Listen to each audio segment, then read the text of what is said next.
مرحبتين حبايبي، كيفكم؟ ان شاء الله طيبين. اليوم اكلة بسيطة وسهلة وان شاء الله تناسبكم. طبعا حطيت زيت وزبدة وسمنة، الخلطة المعتادة حقتي. حطيت بصل الحين حضيف عليها الثوم.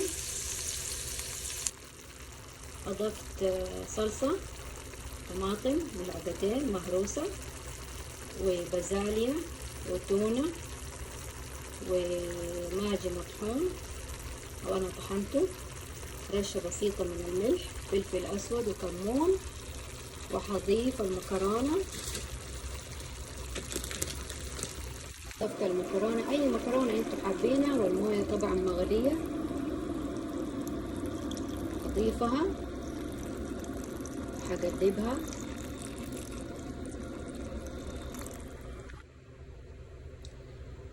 طبعا هنا اضفت الموية المغلية، حقلبها باستمرار.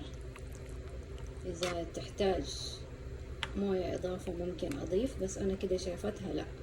هغطيها ونار هادية تنطبخ مع نفسها كده 10 دقايق 15 دقيقة وتكون جاهزة.